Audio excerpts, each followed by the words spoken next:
ஒன்னது நீங்க வீட்டுல பொண்டாட்டியா அம்மாவா இருக்கிறதுக்கு சம்பளமா? உங்களுக்கு நீங்கள் செய்யக்கூடிய பணிகளுக்காக என்ன சம்பளம் கொடுக்கலாம் அப்படின்னு நினைக்கிறீங்க? சொன்னா தீத்துற போறியா? என்னால முடிஞ்சதை செய்யறேன், சொல்லுங்க. ஒரு 30,000 கொடுக்கலாம் சார். எவ்வளோ? 30,000. ஒரு நாளைக்கு 1000 ரூபீஸ்னு 30,000 கொடுக்கலாம். நான் எக்ஸ்பெக்ட் பண்றது வந்து ஒரு 15,000 கொடுத்தா போறேன் சார் எனக்கு. என்னன்னா இந்த 2 பிள்ளைங்க இவங்க கிட்ட கத்துறதுக்கு நான் 1 லிட்டர் எருமைப்பால் குடிக்கணும். கடல் நீரும் உப்புத்தான், கண்ணீரும் உப்புத்தான். உங்களை நம்பினதே என் தப்பு.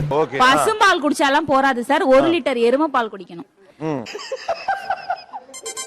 வீட்டுக்கும் ஸ்கூலுக்கும் வந்து ஒரு 10 கிலோமீட்டர்ஸ். பேக் போச்சு, என் கழுத்து போச்சு, எல்லாமே போச்சு, எல்லாமே போச்சு. மெயின் என் பர்சனாலிட்டி போச்சு சார். ரொம்ப ஃபீல் பண்றேன் சார் நானு. எரிச்சல் வருது, நான் கெட்ட வார்த்தையில திட்டி போயிடுவேன். அப்புறம் ரத்தம் கொதிக்க உன்னை பாக்க போய். இவங்க சொன்ன மாதிரி அதிகமா கேட்கலாம். 15,000 ரூபாய் கொடுத்தா போதும் சார் எனக்கு. ஓ அப்படியே விஷயம். இது ஒரு 1 lakh கொடுக்கலாம். இது நம்ம நிவாரண தொகை கேட்கிற மாதிரி இருக்கு. அசிங்கப்பட்டான் ஆட்டோக்காரன். சவாரி பாக்கமா நான் ஒரு 5,000 கேட்பேன். 5,000 ரூபாய். என்ன கணக்கு? அது வீட்டு வேலைக்கு இல்ல.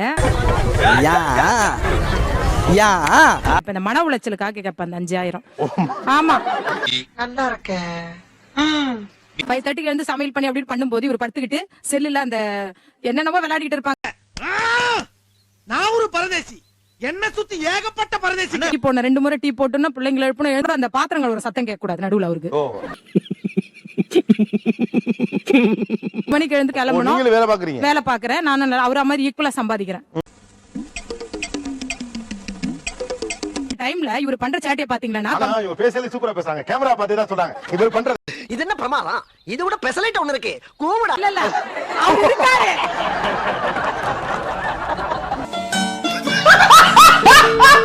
சிங்க குட்டி இங்கதான் இருக்கா?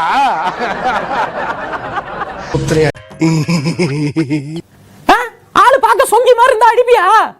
போட்ட உடனே எழுந்து வருவார். என்ன சத்தம்? என்ன எல்லாரும் செய்யாத வேலையை நீ செஞ்சுட்டு இருக்க வீட்டுல அப்படின்னு கேட்பாரு. அதெல்லாம் சொல்லக்கூடாது, அதெல்லாம் சொல்லக்கூடாது. ஏன் சொல்றடி? அதெல்லாம் நீ சொல்லக்கூடாது. வா வா வா வா வா. நோ. 5,000 ரூபாய் போதே. ஏன்னா அப்பப்ப ட்ரீட்மெண்ட் பாத்துப்பேன் நானு. என்ன இடியே விழுந்தாலும் கம்மு நிப்பாரு. ரைட் விடு. இந்த கிளி கிளிக்கிறாளே எந்த ஒரு காரியம்? அவனுங்க கத்துவானுங்க. 2 பெரிய வந்து 10th படிக்கிறான், சின்னவன் 4th நீங்க படிக்கிறான். வீட்ல பேச ஆரம்பிச்சீங்கன்னா அவருக்கு 10,000 கொடுக்கணும் போல இருக்கு. பெண் தானே, பெண் சாஃப்டா இருப்பான்னு நினைக்காதீங்க. நான் கொஞ்சம் ரகடான ஆள். அப்ப இல்லையம்மா இல்ல. எப்படி சிக்கிரிக்கம் பாத்தியாப்பா? இவரால் ஏற்படக்கூடிய மன உளைச்சலுக்காக 5,000 ரூபாய் சொல்லுங்க போதும். என்ன அவன் பொண்டாட்டி உன்னை எப்படி அசிங்கப்படுத்திட்டு போகுது? பாத்துட்டு பேசாம இருக்க. ஸ்டேட்மெண்ட்ஸ் கேக்குறப்ப உங்களுக்கு எப்படி இருக்கு? பணத்தால வந்து பாசத்தை வந்து வாங்க முடியாது. Once yes yes thank you. நீங்க வாங்குனீங்கன்னா அங்க புருஷன் கிட்ட இருந்து நீங்க எப்படி பாசத்தை எதிர்பார்ப்பீங்க? மணி கொடுத்து வாங்க முடியாது இல்லையா? எந்த அன்பையும் வந்து விலை வந்து ரொம்ப ஜாமா இது. மரமா இருக்கும். அன்புக்காக கேட்கல, பாசத்துக்காக விலை போடல. என்ன வார்க்கும்? எனக்கு என்னடா தெரியும், கேளுடா. ஃபெஸ்டிவல்ல டைம்ல வீட க்ளீன் பண்ணனும். அது யாரோட வேலை? நம்ம வேலை. ஏன் அதுல பங்கெடுத்து கூடாதா? இது ஒரு நல்ல கேள்வி. பதில சொல்றா. ஒட்டட வாயிட விழுங்க. அவரு டைனிங் டேபிளுக்கு நேரா இருக்கிற ஃபேன்ல அப்படியே பாப்பா. ஒரு பெட்ல மல்லாக்கா படுக்கும் போது அந்த ஃபேன்ல இருந்து ஒட்டட விழும். நடரு. நான் ஒரு ஆளு மல்லு கட்டி இடுப்பெல்லாம் வலிக்க எடுத்து துவைச்சு கிளீன் பண்ணி சாதாரணமா நினைச்சுக்கிட்டு இருக்கீங்கல்ல? கத்தி 2 வேலை செய்வார். வந்து கடகன்னு ஒரு துணி எடுத்து அவ்வளவுதான் தொடச்சாச்சு. அது உங்களுக்கு பிடிக்கும்? எனக்கு அவ்வளவு ஆத்திரம் வருது. என் கோவத்துல அடக்கிட்டு இருக்கேன். புரிஞ்சுங்க. பாசத்துக்கு போட்டு வேலை வாங்குறேன்னு பழைய டைலாக்கே வேணாம். இதெல்லாம் என்கிட்ட பண்ணக்கூடாது, வேற யாருக்கிட்டயாவது தான். என் ஹஸ்பண்டுக்கு நான் செய்யற வேலைக்கு எனக்கு 5,000, பையனுக்கு செய்ய வேலைக்கு 10,000. பசங்களுக்கு கொஞ்சம் கூட இருக்கு, டபுள் த அமௌண்ட். பையன் படுத்துற பாடு ஜாஸ்தி சார் ரொம்ப. ஏதாச்சும் பண்ணா நான் பாட்டு ஓரமா அப்பா பிச்சைக்கார மாதிரி உட்கார்ந்திருக்கேன் பாருங்க மேடம், மாதிரி உட்கார்ந்திருக்கேன். கூட கத்துறதுக்கு மெயினா எனக்கு முக்காவாசி ஜாஸ்தி எனக்கு தேவைப்படுது. சோ அதனால அவனுக்கு 5,000 எக்ஸ்ட்ரா. கொஞ்சம் ஓவரா தான் போய்கிட்டு இருக்க நீ. 5,000 போதும் சார். பசங்களுக்கு 1,000 கூட போதும். அவருக்கு தான் ஒரு டேப்லெட் கூட நான் தான் எடுத்து கொடுக்கணும். நாம் யாருக்கு என்ன தீங்கு செய்தோம்? நமக்கு மட்டும் ஏன் இப்படி எல்லாம் நடக்கிறது? இன்னைக்கு இட்லி பண்ணா நாளைக்கு இட்லி பண்ண கூடாது, தோசை பண்ணணும். இல்ல இது அரிசி உணவு செய்ய கூடாது. டேய் டேய் இப்படி எல்லாம் பண்ணனும் வெச்சுக்கடா, நாசமா போய்டுடா. அழிஞ்சு போய் வந்து என்னத்த மாத்திக்க, இல்லனா நீ அவ்வளவுதான். அது பண்ணா அது திங்க் பண்றதுக்கு எனக்கு நீங்க 5,000 ரூபாய் கம்மியா கேக்குறீங்க மேடம். எனக்கு என்னடா என்னையா போட்டு குடுக்குற? போதும் சார். 5,000 ரூபாய் சும்மா ஷாப்பிங், என்ன மைண்ட் ஃப்ரீயா இருக்க ஒரு ஷாப்பிங் மாதிரி. ஓகே. நீ உருட்டுமா உன் நல்ல மனசுக்கு நீ தான் ஜெயிப்ப. 1000 போதும். ஆனால் நான் வேலைக்கு ஒரு ஜாப் ஆஃபர் வந்தது, அது 50,000 சம்பளம். அவர் வேணாம்னு சொல்லிட்டாரு. அப்புறம் வேலைக்கு போறேன்னு சொன்ன பத்தியா? அது அம்புட்டையும் மனசுக்குள்ள போட்டு புதைச்சத. ஆக்சுவலா நியாயப்படி 50,000 கொடுக்கணும், இருந்தாலும் பரவாயில்ல 5,000 கொடுங்கங்கறீங்க. 55,000 தரணும். என்னடி சொல்ற? நீ என்ன சொல்ற? என்னடி சொல்ற? இந்த ஜாப் நான் தெளிவா இருக்காங்க. ஆமாம், அந்த விஷயத்தில் ஜாக்கிரதையாக நாங்கள் இருப்போம். நினைச்சேன் 50,000 வேலையை விட்டு கொடுத்துறேன் 5,000 கொடுக்க சொல்லியா அப்படின்னு சொல்றாங்க. அதாவது வாய்க்கு வந்தபடி எல்லாம் பேசக்கூடாது. எதா இருந்தாலும் நியாயமா பேசணுமா இல்லையா? இது பிளஸ் 5 5,000 55,000. என்ன புத்திசாலித்தனம், என்ன ஒரு புத்திசாலித்தனம். 2 வேளை தான் சமைக்கிறேன், சோ 5,000 போதும். அப்ப நான் நினைச்சேன் சே அப்படின்னு. அடுத்து போட்டீங்க பாருங்க ஒரு குண்டு. Thank you so much sir. கூச்சமே இல்ல. அதுக்கு ஒரு 5,000 ரூபாய். டிரைவர் வேலை எனக்கு புரியல. என்ன டிரைவர்? பசங்களை கூப்பிட்டு போறது வரது, மார்க்கெட் போறது. என்னங்க இது?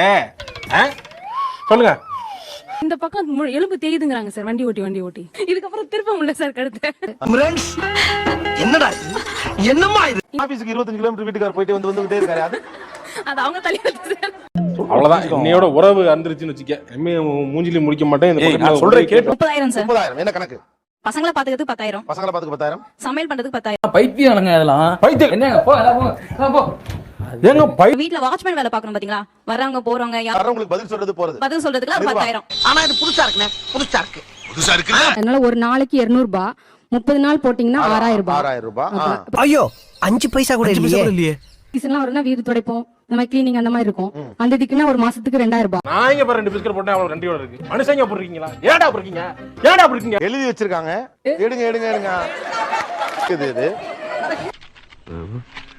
அது ஒண்ணு இல்ல, கீழே போட்டு. 100 rupees துணி துவைக்க. வெசல்ஸ் பாத்திரம் கழுவ 50 ரூபாய். ரொம்ப ஓவர் அடுக்குற போட்ட வாயில. டீடைலா எழுதி இருக்காங்க. அத சொல்ல கூச்சப்பட்டு விட்டுட்டாங்க நினைக்கிறேன்.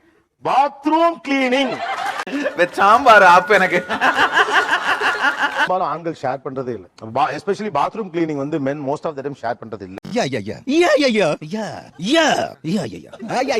பியூட்டிஷியனா இருக்கும், ஒரு ஃபேஷன் டிசைனரா இருக்கும், குக் பண்ற குக்கா இருக்கும், எல்லாரையும் பாத்துக்கிற விஷயமா இருக்கும், லிஸ்ட் பெருசா போயிட்டு இருக்கு. 2 வீலர் டிரைவரா கூட இருக்கும். இன்னில இருந்து ஈவினிங் வரைக்கும் இல்ல நைட் வரைக்கும் நெக்ஸ்ட் டே என்ன பண்றோம்னு யோசிக்கிற வரைக்கும் இவ்ளோ வொர்க் பண்றோம். உங்களுக்கு எவ்வளவு கொடுக்கலாம்? நீங்க எல்லா வீட்லயும் எல்லா பெண்ணுமே இந்த ரோல் எடுக்கறாங்க. வெக்கமே இல்லையாடா? கான்ஃபிடென்ட். 1 லட்சம் ரூபாய் கேட்கலாம் சார். ஆனா நியாயமா ஏதாவது கேளுங்க. ஒரு அமௌண்ட் நியாயமா கொஞ்சம் அதிகமா இல்லையா? நீ எல்லாம் மனுஷன் டென்மன் தானா? வந்து நான் மெடிசன் படிக்க வைக்கணும்னு நினைக்கிறேன். நான் ஹோம் மேக்கரா இருக்கறனால இப்ப அவங்க ஃபுல் டைம் பாத்துக்க முடியும், அவங்களை வந்து ஃபுல்லா கைட் பண்ண முடியும். நீ அப்படி வரியா? அந்த டைம்ல நீங்க 1 கோடி ரூபாய் கொடுத்து வாங்குற சீட்டை நாங்க வந்து படிக்க வச்சு வாங்கிடுறோம் இல்லையா? ஓகே. நீ என்ன விளக்கம் சொன்னாலும் அதை ஏற்றுக்கொள்ள என் மனம் மறுக்கின்றது. உனக்கு பரிசும் கிடையாது, ஒன்றும் கிடையாது. உழைப்பதற்குள் ஓடி. இதை கேட்கும் போது உங்களுக்கு எப்படி இருந்துச்சு? பயங்கர ஷாக்கா இருக்கு சார். என்ன ஷாக்கிங்? மண்டையில புரட்டனே. ஐயோ அப்படி சொல்லாத. நம்ம கணவர் நம்மளோட குழந்தைங்களுக்கு வேலை செய்யறதுக்கு யாரனா காசு கேட்பாங்களா? அந்த இதெல்லாம் பேர் என்ன தெரியுமா? அவருக்கு தெரியாம அதை யூஸ் பண்ண போறது இல்ல. நம்ம எதனா யூஸ் பண்றதா இருந்தாலும் அதுக்கும் அவர் ஸ்பெண்ட் பண்ண போறாரு. நீ கேட்ட ஒவ்வொரு கேள்வி என்ன செருப்பால அடிச்ச மாதிரி இருக்குடா. மாதிரி இல்ல, உண்மையிலே செருப்பால தான் அடிச்சது. இந்த சாலரின்றது வந்து எம்ப்ளாய் கொடுக்கிறது. பட் என் வீட்ல நான் தான் பாஸ். சோ பாஸ்க்கு சாலரி கொடுப்பீங்களா? நல்ல மனசுமா அப்படித்தான் இருக்கணும். நம்ம சேனலுக்கு புதுசா வந்தாங்க மறக்காம சப்ஸ்கிரைப் பண்ணிக்கோங்க.